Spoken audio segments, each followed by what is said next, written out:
Bismillah Ar-Rahman Ar-Rahim. Alhamdulillah Rabbil Alameen. Ashhadu an la ilaha illallah wahdahu la sharika lahu. Wa ashhadu anna Muhammadan abduhu wa rasuluhu sallallahu alayhi wa sallam. Wa ala alihi wa sahbihi ajma'in and mubarak.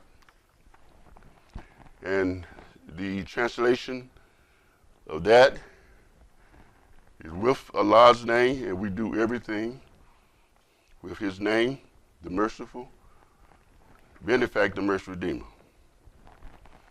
And certainly all the praises belong to Allah, the Lord of all the worlds, and all, I hope you hear this, in all systems of knowledge, in all systems of knowledge. We as Muslims, about 2 billion of us on this earth, witness that Allah is one, that God is one, he's single alone with no helper. That's so beautiful, no helper or partners in the rule and keeping management of the heaven and earth.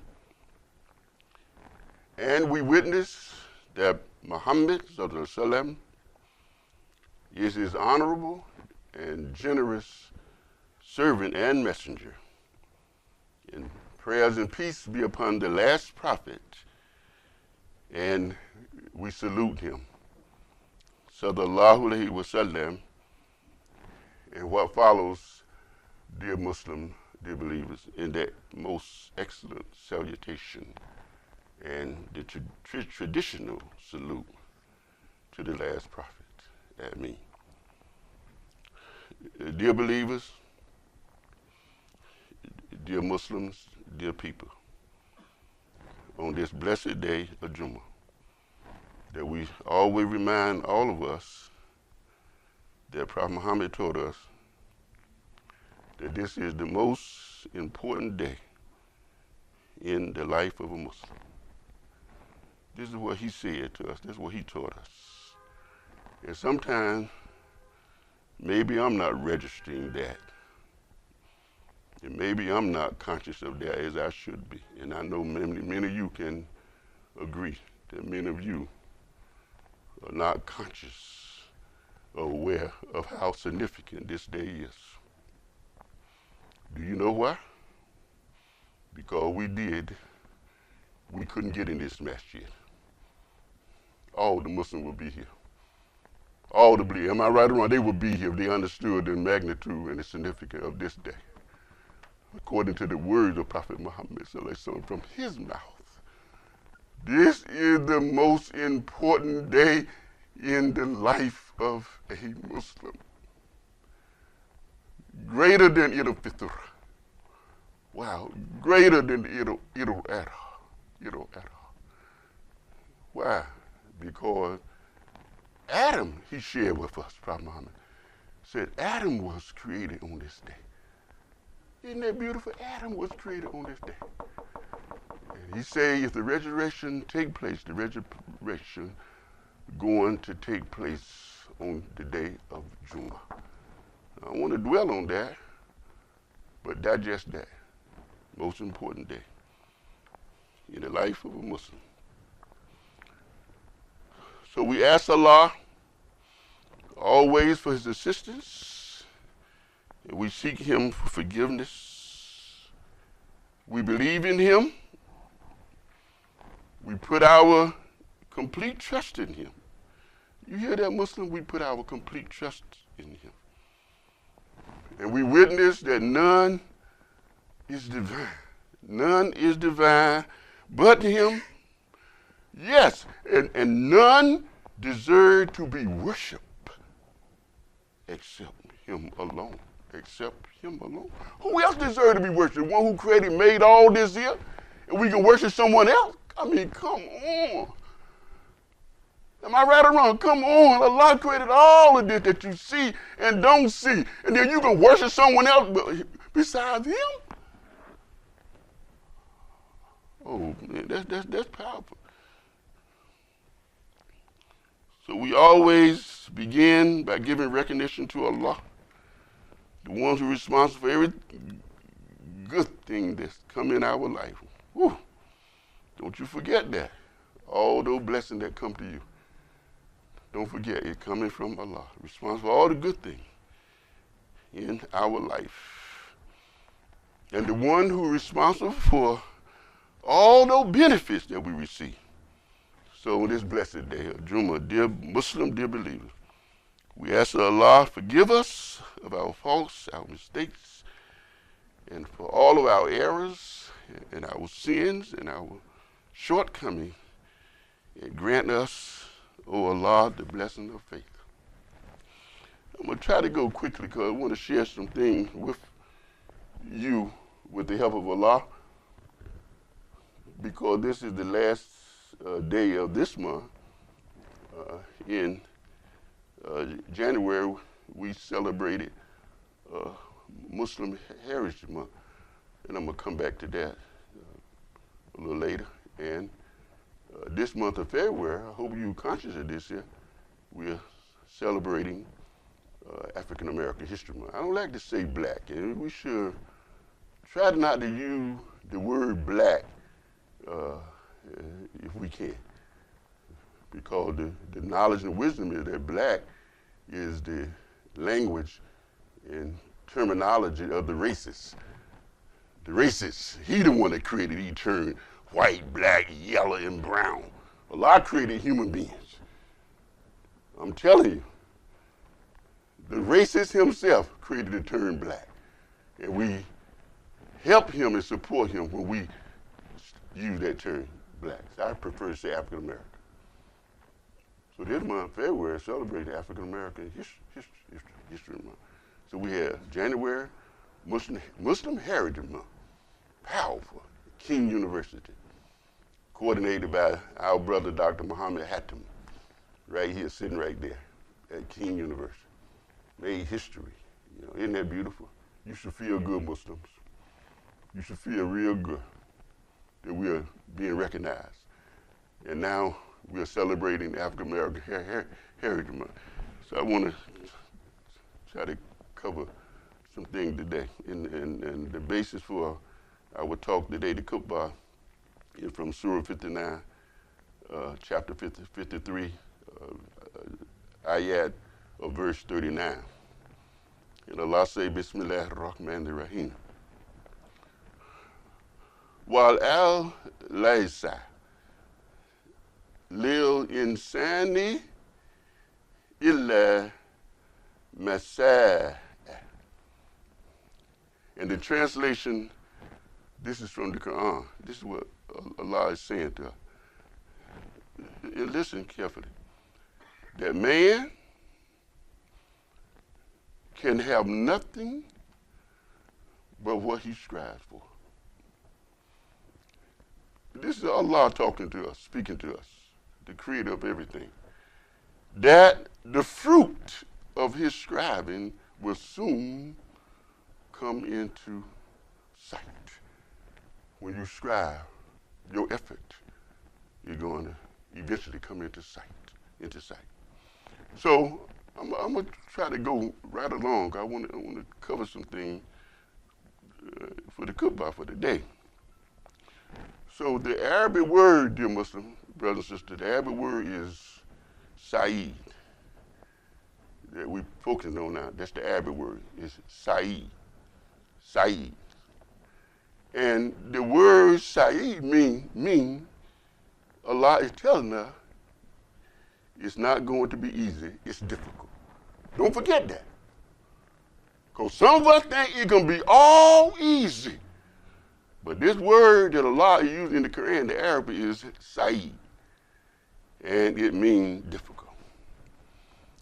So we want to get, I hope you keep your mind open, please.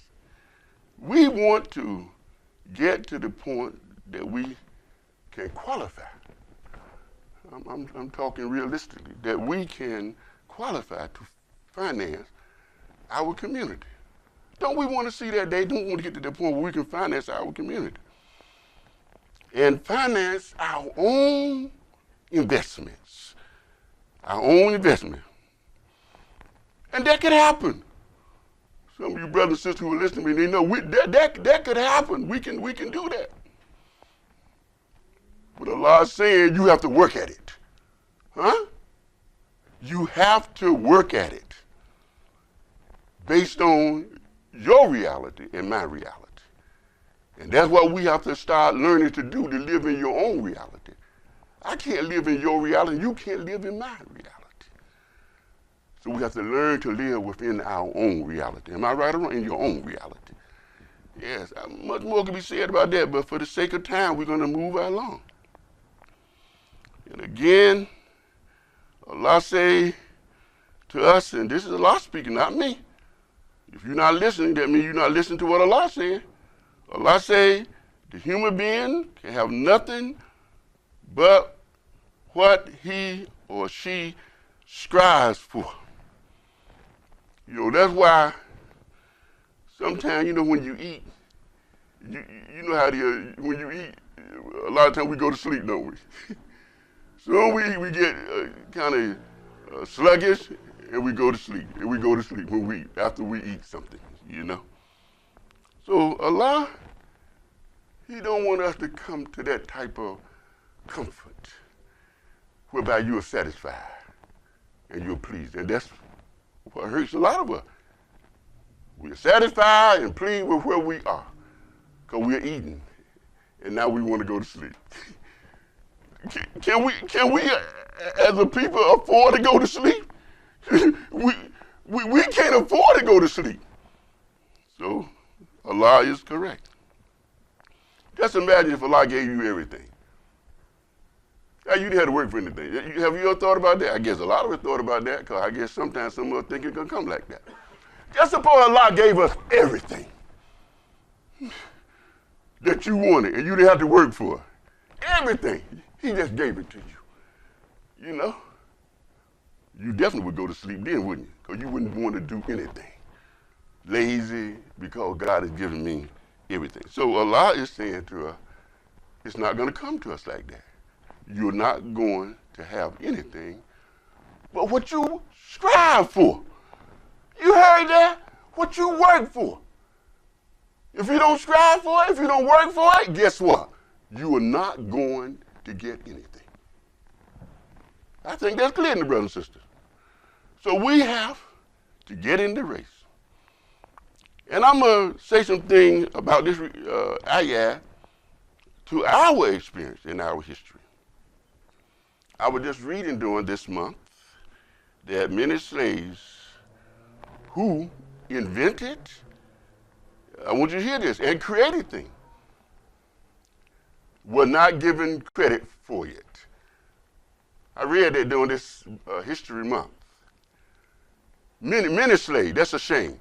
Men and women, you heard that? They invented and created things, and it's a shame they didn't even get credit for it. Why? Because they were slaves. The slave master could do whatever he wanted to. There's no patent about that at that time, you see what I'm saying? I wish I could talk about that a little bit more. Well, you should not forget that many African Americans invented and created things and didn't even get credit for it. So that's our history. I want to share with you, my mind is just moving real fast. There's a brother that comes here. It's interesting, but I think it's important that I mention this here. He's like a new brother, a new Shahada. And I was talking with him, just to be short, but it's very powerful. He said, I like coming here. This is what he shared with me. He said, I like coming here because I feel a spirit. I feel a spirit, deep, deep. He said, I feel a spirit. Don't you know we can feel each other? We can feel each other. I can tell when a brother, you know, certain vow, Allah created us like that. I can feel certain brothers, certain sisters. And you can feel me, and I can feel you. And that brother is right. So I'm just reminding us how powerful it is. You treat people good. When people come in this match here, you should treat them good everywhere. When people come in this match here, you treat them right. You treat them with respect and with dignity. And that's the message that that brother was really telling me. And thank Allah we are doing it. We can do better. We're not perfect. But some of you not going to forget that. You brother, you're not going to forget that. Treat each other with dignity and with respect.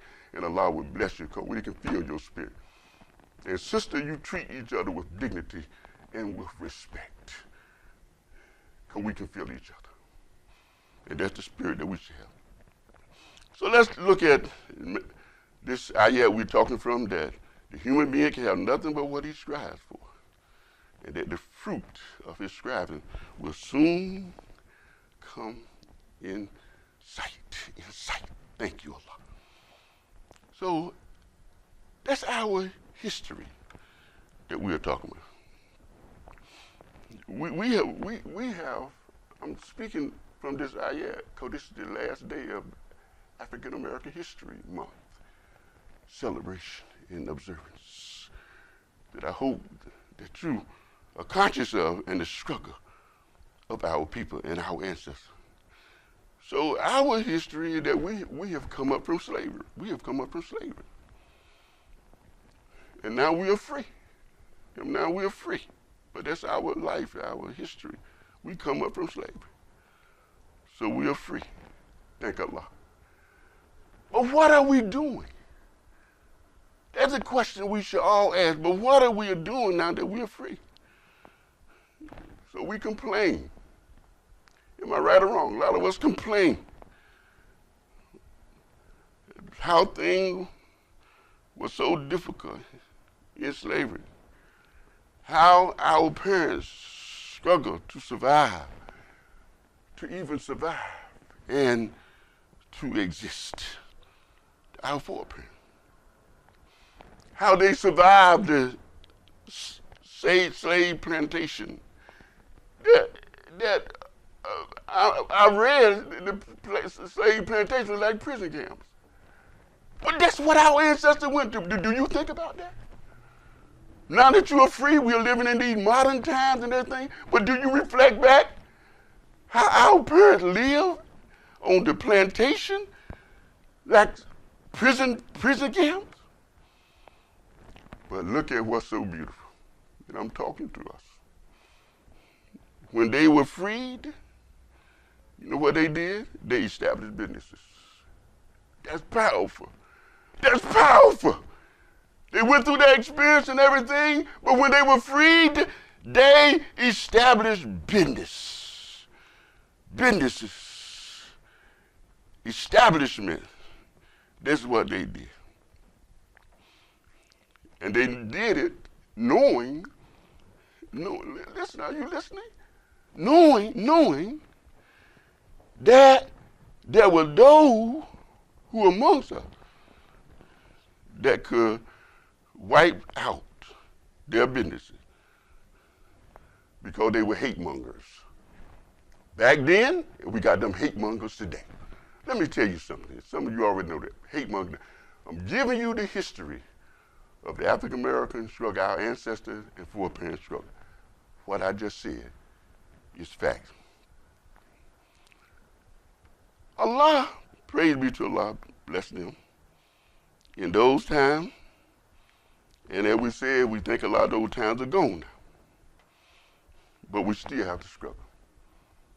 So we free now, should we just lay back and just relax and say that we made it? We still have to struggle. And we still have to strive. That we should be aware of that. That there are those, and there are some who don't want us to be here. I'm sure all of you are aware of that. That there are some that don't want us to be here. And there are some amongst us who don't want you to have anything. Are you hearing me? They don't want us here. And they don't want you to have anything. I know what I'm talking about. They are not And this is going to hurt you. And they are not all white folks. I'm just telling the truth. They're not all white folks. There are some of your own folks. Huh? In this wake-up time? Some of your own folks living right next door to you. Living sometime in your own house, in your own masjid, in your mosque, if you don't relate to masjid, in your own mosque, and in your own community that don't want you to have anything and don't even want you to be here. This is what we're talking about. Allah says, Saeed, struggle. This is going to be a struggle, brother and sister. Huh? That's the message I'm trying to get to and convey to all of us, you and me, to remind us, because some of us think we arrived. We can say, Assalamu alaikum, alhamdulillah. We think we arrived. We think we there. Well, you just listen to a little bit more of this khutbah, and you'll see that we have a ways to go. So there are people who planning. What we said, the topic today, the human being should have nothing but what he strives for. There are people planning and scheming and plotting to see, this is real, that you don't get what you are going after. You may be going after somebody, there are people working against you to make sure you don't get it. Whoa, that's deep. That's deep. They're working that you don't get it. What you're going after. So there are those kind of people that's working that you don't get what you want, that you're going after. They working, brothers and sisters. And then there are some who want you to lose what you have. They want you to lose it. What you have, they working that you lose that. See, you see what kind of situation we're in? That we are in? If we don't have faith and believe in Allah, we're not going to make it. So we have to wake up. And that's life. What we are describing to you is life. Don't get discouraged. What I'm describing to you is life. And now that we understand life, we should welcome them. And we should say to those who are working against us, let's get it on. You're damn right. Now that you understand what we just described, that's what's going on. That's what's going on. You have to understand the nature of your environment. And I'm ashamed to say that some of us are so naive and paranoid that they think they know what's going on. They don't know what's going on. They're not even aware and conscious of what we are talking about. So like we said, though, that's life. And so we should welcome it. And we say to those who are trying to do that, right, brother and sister, let's get it on. It's going to be a fight.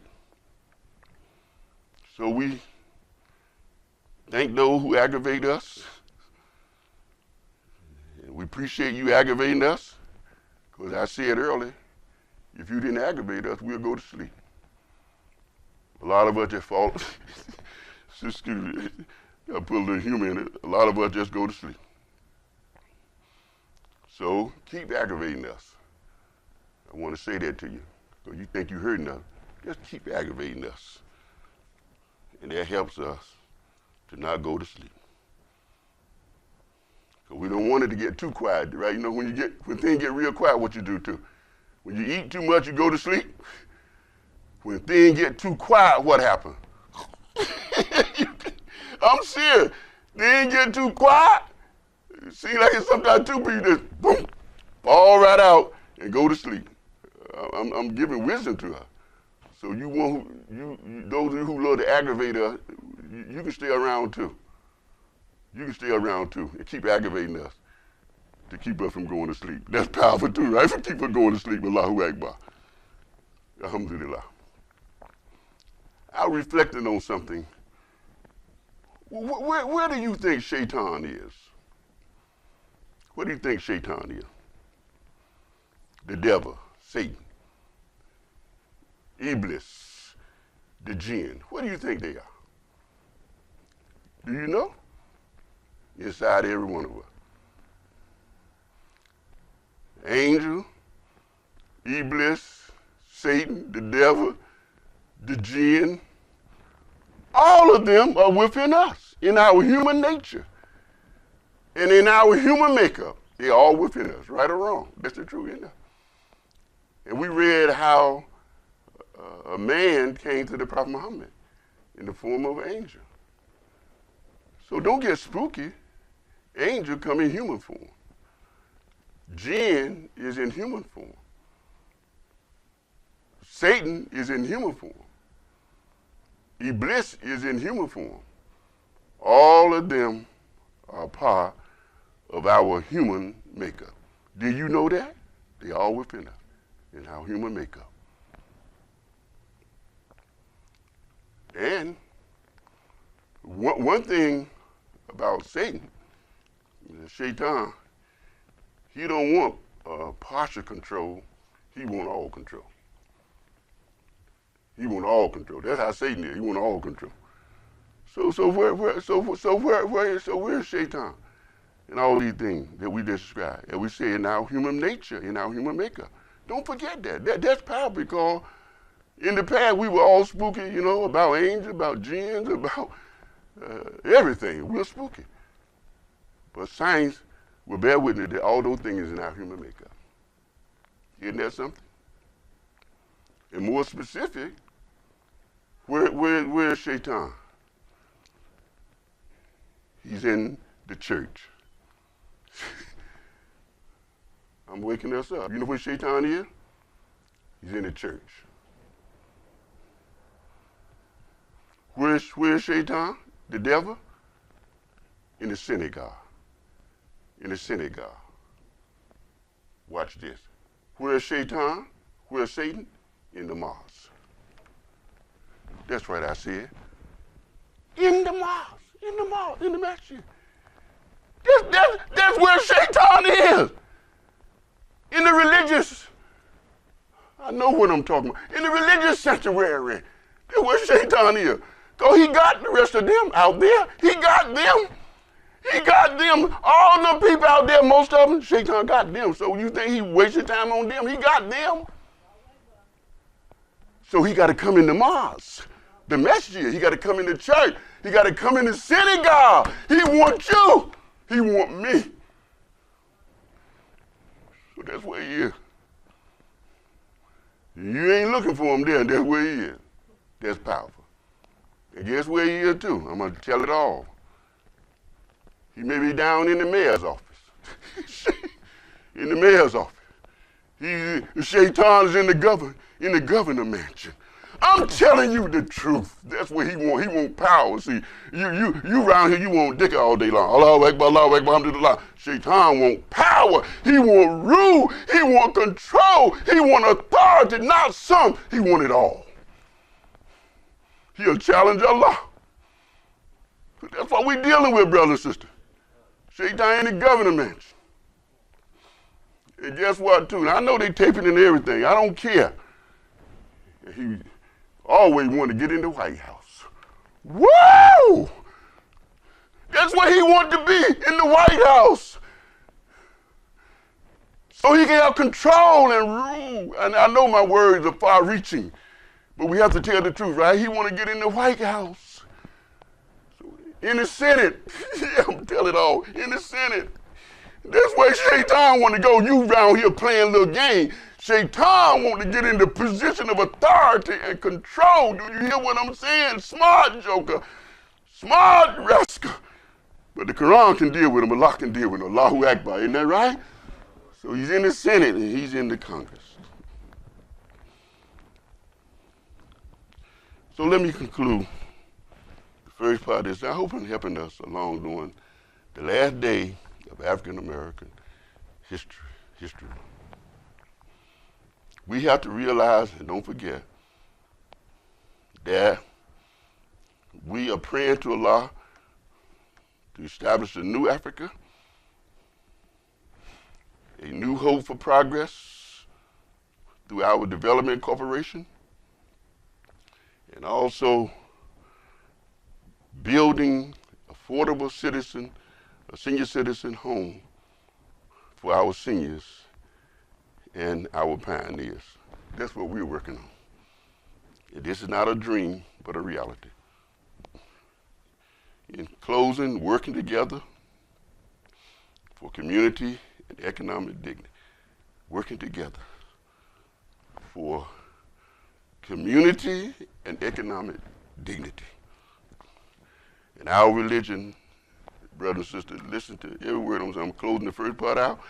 And our religion, Al-Islam, obligates us to have political responsibility. Did you hear that? And that's Quran and Sunnah. Did you hear that? Our religion of Al-Islam obligates us to have political responsibility. And no disrespect to many of us who think that we know this religion, Al-Islam. We don't really understand and know this religion as we should. Because this is the best time for us to be positive. Because Allah rewards all good efforts. He rewards all good effort. So this is the best time and the best opportunity for us to go into business. Even when the sun is not shining, brothers and sisters. This is wisdom that wise people know. Don't be afraid to go in business because the economy may be bad. The sun may not be shining. For business people, they know this is the best time to go into business because Allah said He rewards all good efforts. Let us make a dua, and we pray to Allah, guide us and bless us always. Rabbana atina fid dunya hasanatan wa fil akhirati hasanatan wa qina adhaban nar. That is, our Lord, give us excellent life. Give us excellence in the hereafter and save us from the fires of sin and save us from the hellfire. Ameen.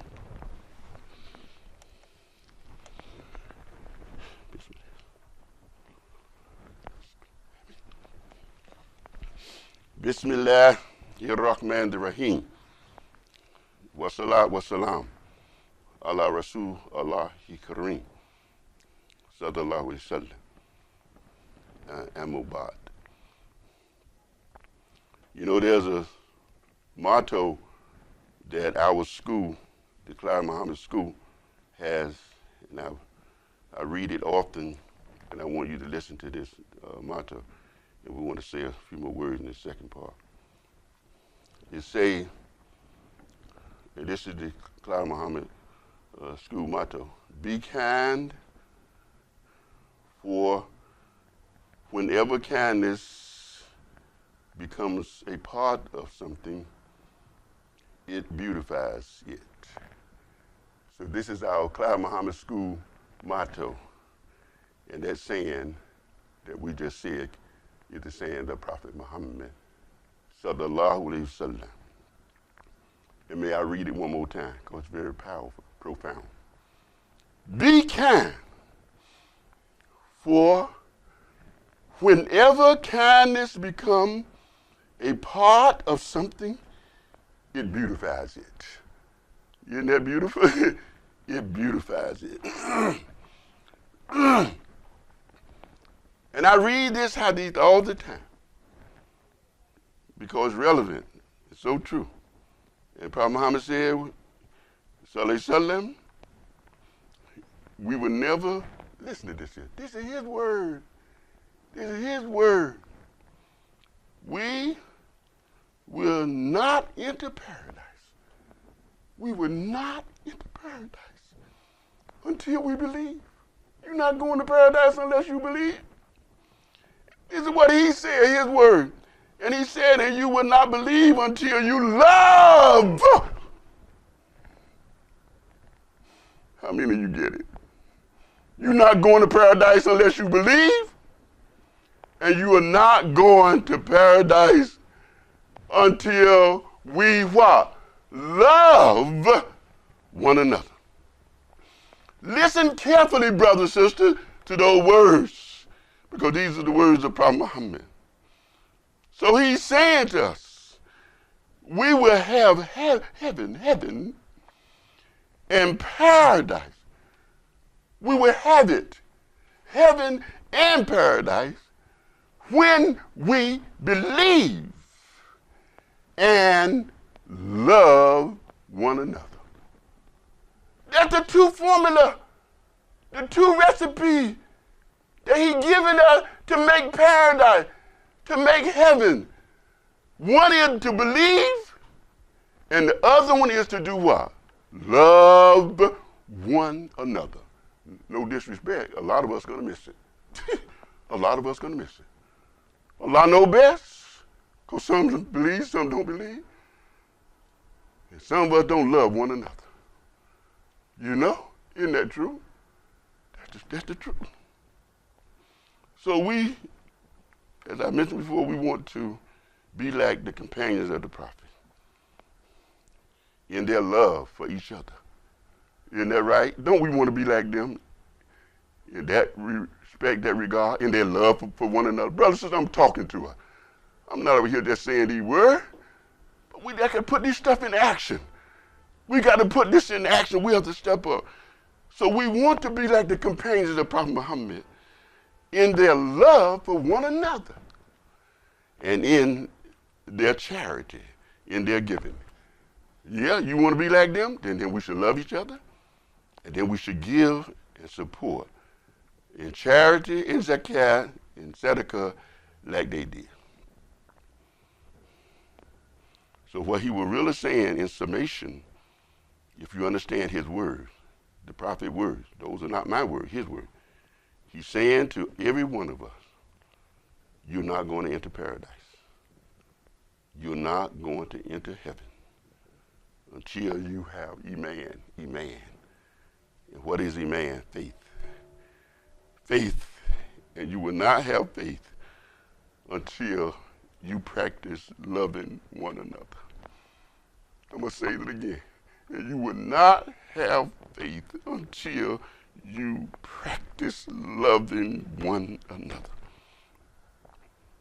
And we should, as Muslims, never, and I have mentioned this before, let anyone say anything negative or derogatory about the Honorable Elijah Muhammad and Imam W.D. Muhammad. May Allah forgive them of their sins and grant them paradise. Why? We should fight for that. Don't let anyone disrespect the Honorable Elijah Muhammad. I mean it. Don't let anyone disrespect Imam W.D. Muhammad, because they work hard, they sacrifice to help the little person in the street, man and woman. That's what they work for. They work hard to help the little man. You hear me, brother and sister? The little man in the street, on the street, men and women, so they could have economic dignity and respect. That's what they work for, so we can have economic dignity and respect. So don't sit on the sideline being a spectator anymore. And let us get up and get in the race to the finish line. Let us get up and get in the race. Some of us not even in the race. We just sitting on the sideline, not even in the race. How many of you ever been to a real race? You see how they all get set? And that's how, you know the point I'm making? Doggone it. You know the point I'm making? When they go in that race, they get in that, the starting blocks. And they aim for the finish line. And they go in righteous competition with each other to see who can get to the finish line. But that's, you know what I'm saying to us? I'm making it clear as on the wall. Let us all get in the race. I want to get in the race with every one of you, brother and sister, for good, for excellent. And that's Quran and Sunnah too. Allah said, go as though in a race. Go as though in a race, in the spirit of righteous competition with each other. Why don't we start doing that? If we would start doing that, brothers and sisters, competing with each other in righteousness now, not in wickedness and evilness, this community will start progressing overnight. We can transform Am I right or wrong? We could transform the community all overnight if we would do what Allah say. And that's the Quran, and that's Sunnah. So let's wake up and get in the race to the finish line. You know, praise be to Allah. In closing, I just want to share this with us. We right on time. Some would say, well, some of us are so impatient. I watch us. I study. We're so impatient. We were talking about getting our life back on track.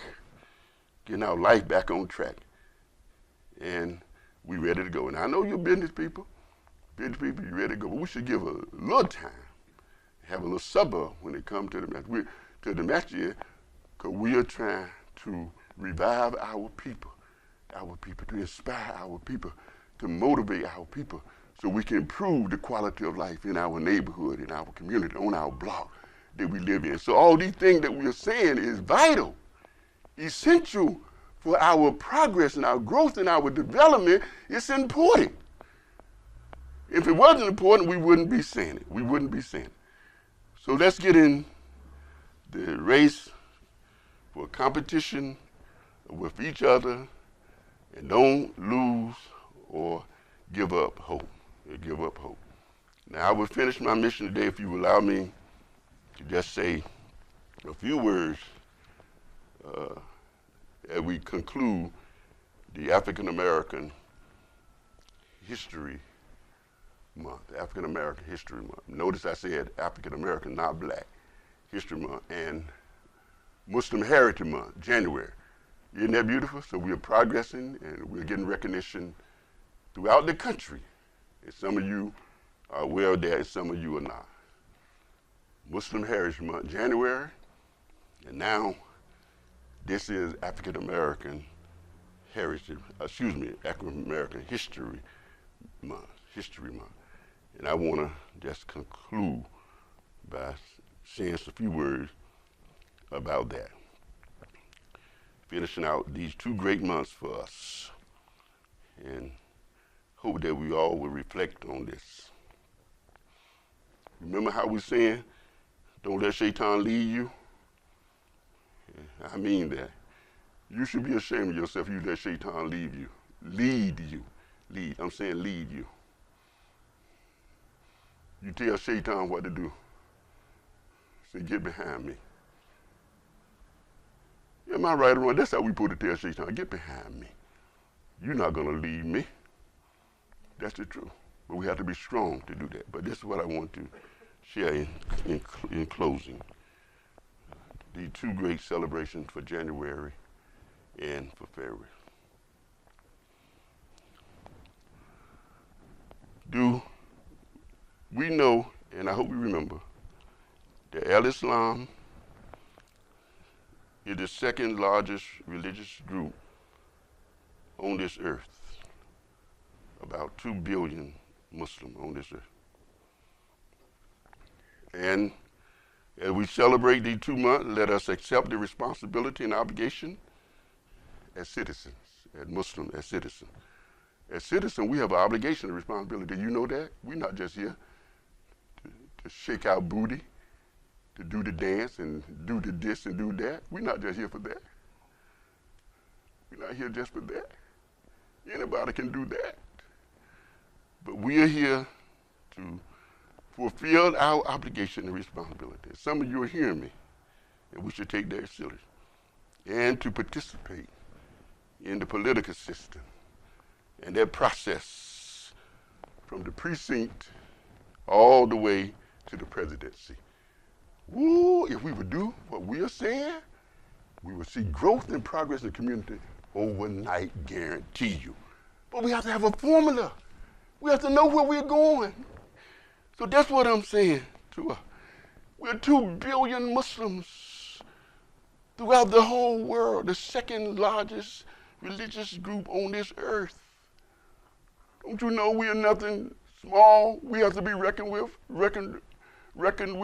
2 billion of us, but some of us don't even know our own power. And that we're obligated to participate in the political system process from the precinct all the way to the presidency. And I'm encouraging us as we end this month, don't get frustrated and give up. Because that's what Shaitan wants you to do. He wants you to get frustrated and give up. And we can't do that. And if we don't stand up and fight, as we say, we're not going to have anything. And that's Quran and Sunnah too. Again, going back to Saeed, some of us think it's going to be easy. But you know what the Quran is telling us? Please listen, that you should stand up and fight. And if we don't, we are not going to have anything. Islam, Al-Islam, is our inheritance. That's wisdom. That's our inheritance.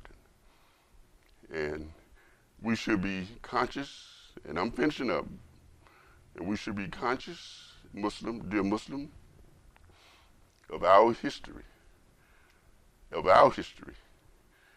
as a single life,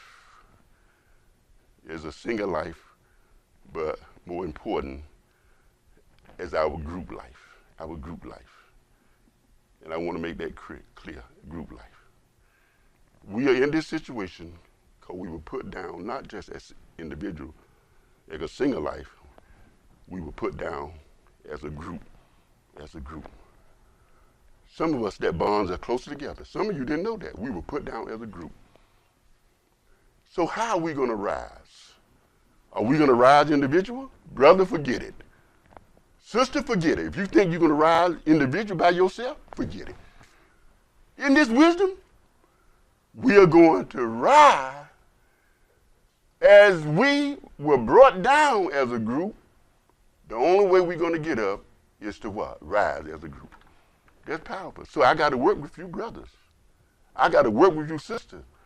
We all got to what? Work together if we are going to rise.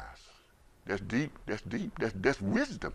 That's wisdom. And some of you, you're not going to forget this. I'm summarizing because this is so important in the little short time that we have to present this here. But I want to say this here as we conclude. Just be a little patient. Alhamdulillah. So, we are Muslim, have this wonderful religion, Al-Islam, that we are proud of, aren't we? We are proud of this religion and we love this religion.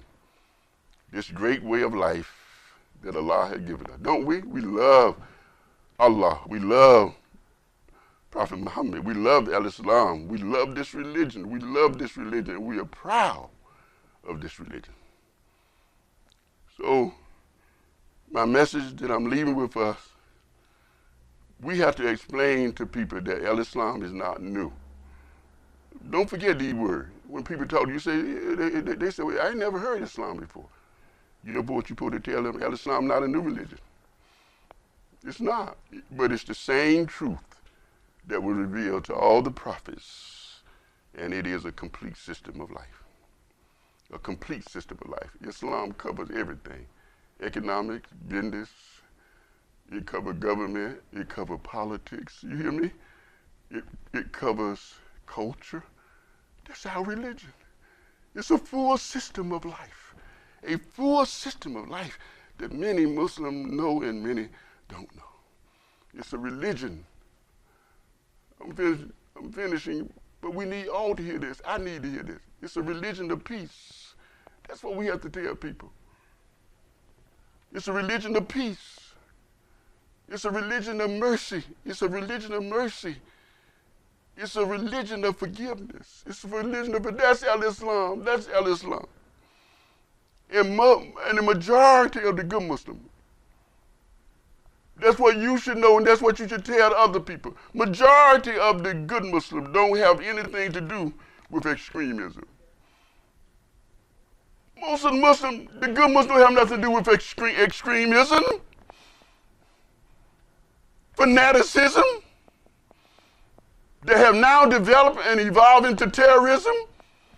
Most Muslims on the earth, good Muslims don't have a damn thing to do with that. That need to be clear. Isn't that right, brother? But they associate us with that. All of us with that. I'm making a good point here. Majority of the Muslims are not that. Majority of the Muslims on this earth, I know this, don't have anything to do with extremism. They're good people, aren't they? Family people. Brothers and sisters who marry, care for their children and their family. That's the majority of the Muslim on this earth. That's not extremism and not fanaticism that have evolved into terrorism. And you know why? Whether you want to hear it or not. Because of the Palestinian struggle. The Palestinian struggle. That's how this all is coming about. Some of you know this and some of you don't know it. The Palestinian struggle to bring attention to the world. That's what this is all about. The Palestinian attention struggle to bring to the world attention that we are being oppressed, that we are being persecuted. That's what we see going on in the world. Don't you know that? That's what's going on in the world. And they had judged all of us as fanatics, extremists, and all of that. And that's not a small percentage of the whole Muslim world that live throughout this whole earth. Am I right or wrong? That is whole. It's just a few of them. But they paint us all with that same brush. All of y'all are terrorists. All of you are extremists. All of you are fanatics. But that's not true. And you should stand up strong for that and explain to them that that's not the case. I'm getting there. God knows I'm getting right there. Don't you know this is important that we can understand the climate that's in the world? That the Palestinians struggle to bring to the attention of the world, we are being oppressed. We are being persecuted. But that don't justify the behavior of how some of us respond. To kill innocent people. That's not a part of the problem. We shouldn't hurt innocent people. Am I right or wrong? We shouldn't hurt innocent people. That's not Quran and Sunnah. You don't hurt innocent people, brother and sister. That's not a part of the problem. We should condemn the ones who created the problem. That's who we want. The one who created this problem. Am I right or wrong? That's who you should be going after, the one who created this whole problem. I ain't got time to talk about that, but you know who they are. That's the one we should go on. Am I telling the truth? So Muslim, our dress is not a physical dress. And don't you forget that either. I know what I'm saying. Our dress is not a physical. It's not what you wear this year. That's not our dress. It's not a physical dress. So what is our dress? Righteousness. You want to know what our dress is? Our dress is righteousness. Alhamdulillah. And that's the real dress of the Muslim. Don't worry about this. Because you can have this on and be Satan and Shaitan under this, right? Satan and Shaitan under this here. So this is not your real dress. Your real dress is your taqwa. Your real dress, don't you forget that, is your your righteousness. And take that home with you too. And you think about that. So my last statement is this here.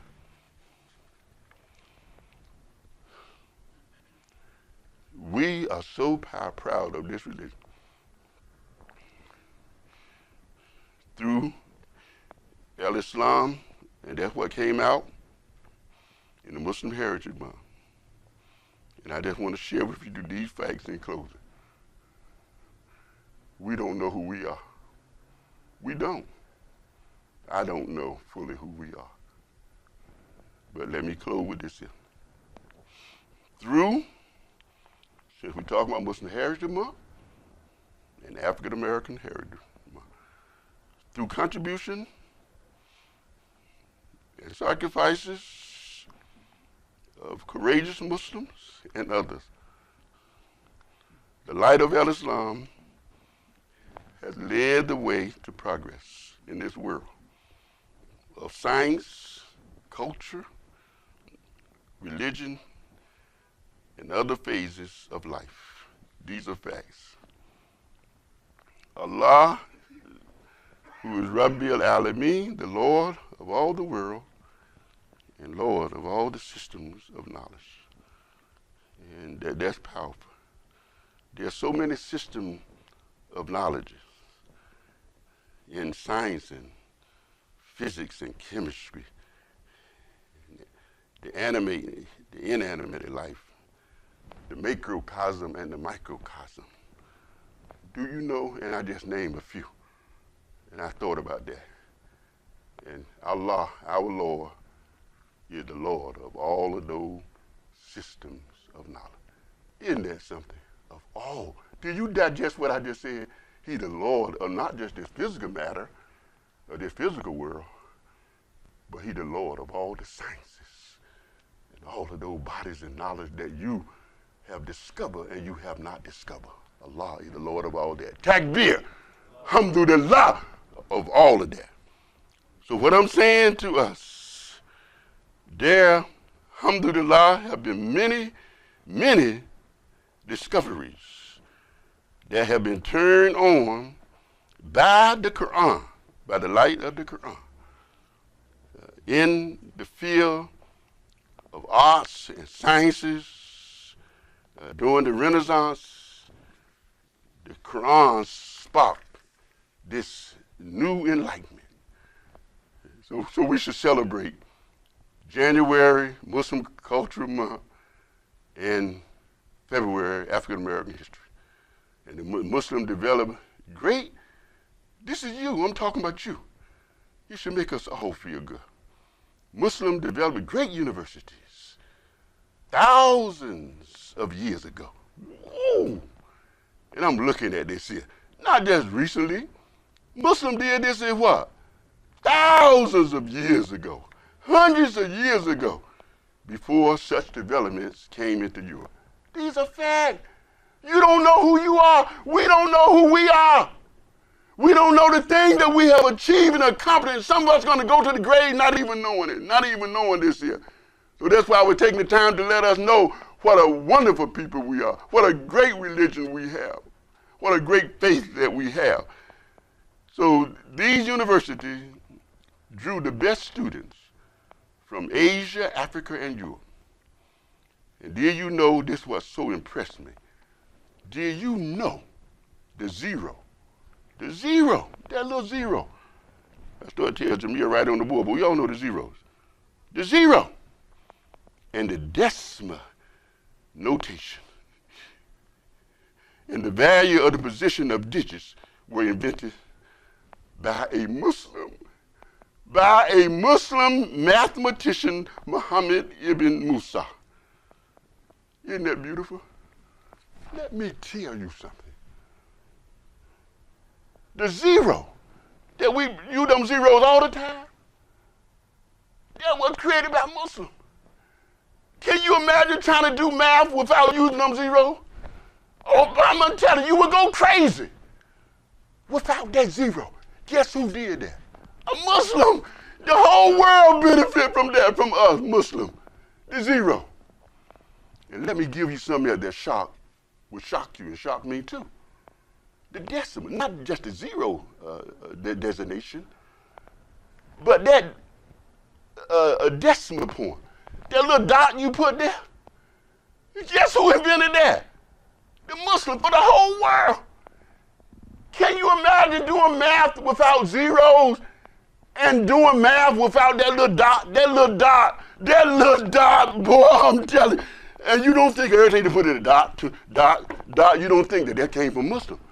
Muslim gave that to the world. That's the truth. Isn't that beautiful, brother and sister? So, alhamdulillah, I had to take time to share that with you. In the Library of Congress in Washington, you know what it has in the top there? Islam gave physics to the world. Woo! Good God, you know how hard physics is. Guess who gave physics to the world? Islam. It's in the Library of Congress in Washington, D.C. I seen it with my own eye. Don't that make you feel good? We should feel like super whatever.